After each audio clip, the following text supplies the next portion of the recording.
In a show like JoJo's Bizarre Adventures, mystery is an added factor to help these characters build their legacies and enigmas. And today I want to talk about three of the most mysterious characters we have within JoJo's Bizarre Adventures, because along with these characters being weird, they are also mysterious. And up first, we have the 11-year-old kid who appeared to us out of a dumpster, Emporio. Now, I had to include Emporio in this list because how can you not bring up someone who, one, wasn't caught for 11 years or made notice by the staff for 11 years, two, someone who ended up saving a universe and basically bringing back his friends, at least their souls back, and three, someone who literally is able to skate around a prison in minutes. He can walk through walls if it's the right opening. Like, you're not catching Emporio, which is one of his greatest traits. The mystery of Emporio was something that had me going for like half of the fucking Stone Ocean manga, mostly because he would just randomly pop up and pop out of anywhere. And plus, if it's a physical fight, no, 90% of the time, especially in the prison, he's not there. He is there watching, he's not there fighting. Add into the fact that his whole just stand is literally just a ghost room, or sorry, it's technically like he can go to any room anywhere and he can conjure up things from the past. So it technically still is a ghost room, but it's like an all-time ghost room. But at least of all the characters, I know if I need him in a game of hide and seek, he will win. He will win. Like, I can still never forget the time he started talking to Jolene from a trash can. Then he fucking threw the bone at her and dipped. I was like, where did he come from? Who is that?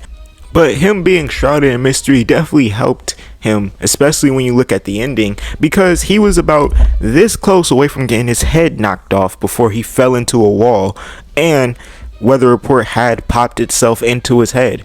He was very, very lucky, but that luck helped him restart the universe, save everyone in part 6, and make the events of part 6 never happen. Now making his backstory super ultra mysterious, because when people ask where are you from, he's just gonna have to look at them like, I don't know. Up next, we got Diablo. Now, this is pretty clear. I had to include Diablo in a video like this because his whole character arc really literally revolves around him being mysterious and him doing anything just so Passion, all the members of Passion and La Squadra would never find out his identity or how he lived. That's why for part 5, Diablo was such a menace to me, because the way he was moving just to make sure his identity never came to the light of day was ridiculous. From severing his own 15-year-old daughter's hand just to get her away from Bruno Bucciarati without him noticing, to killing Abacchio as soon as he got the face shape of him in the past.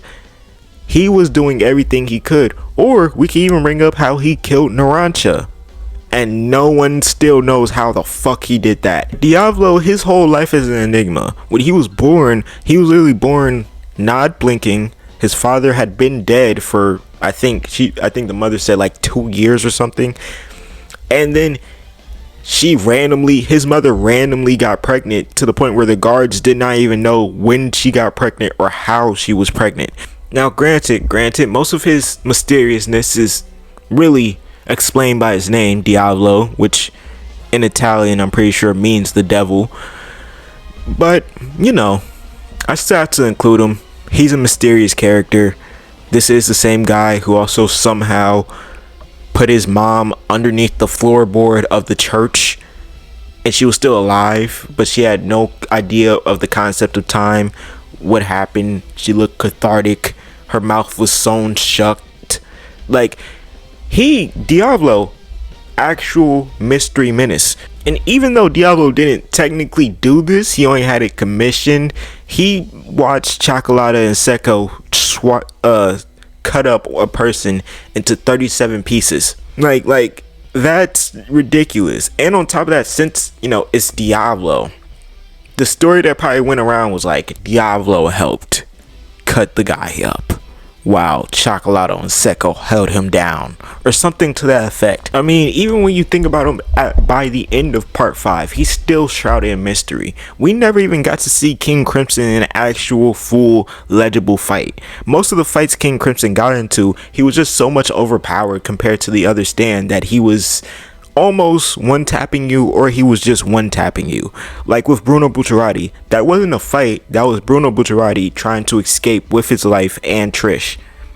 He did, but that was only because the rest of his group was coming, and Diablo did not want to have to fight 5 or 6 of them at the same time. Alright, to end it off, we got Mikitaka. Now, Mikitaka, this is another one who confused me when I first saw him, just a little bit. Now, me personally, I think he's an alien. I do. I just do. He can't see stands. Technically his stand name is Earth, Wind, and Fire. But is that really a stand when most of the things he does is just shape shifting? On top of that, he's susceptible to loud noises, and his version of loud noises is like an ambulance fire truck. That can make him freak out to the point where he starts changing colors and his shape-shifting is immediately null and voided. Or you can look at the fact that he said that he brainwashed this random woman on Earth into believing that she was his mother and she had always had been. But then he was like, oh yeah, I'm joking. Or am I? Nah, that's ironic. In this video we covered the devil, an alien, and a kid born in prison. Well, they all fit the description. I'm not gonna lie, those are some mysterious ass characters. But it should also be known that Mikitaka had been pierced, quote unquote, or had attempted to be pierced by the stand arrow that was just guiding itself to users, and all it did was bounce off his neck with a little scratch. And then you also gotta add in the fact once he woke up, well, I can't say pretended because I really do believe he's an alien, but he said he was from a different planet. He ate Josuke's handkerchief. He pulled out 2 frozen ice cream cones. Like, he was doing a lot of very mysterious and pretty weird things.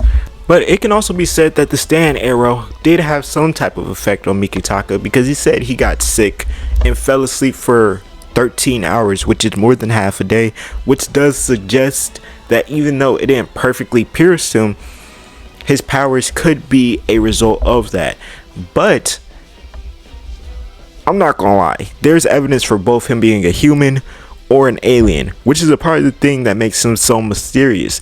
I want to believe that he's just a human stand user who's a super fan of aliens and watches too many alien movies, but like, why is one of his drawbacks just loud sounds? How did he get that? If he was a human, like, I can understand having sensitive ears, but even then, that feels like some type of push. I don't know, but that's all I got for y'all. If y'all enjoyed the video, make sure to like, comment, subscribe. You know, we're on the road to 5K, so anything helps. And until next time, peace.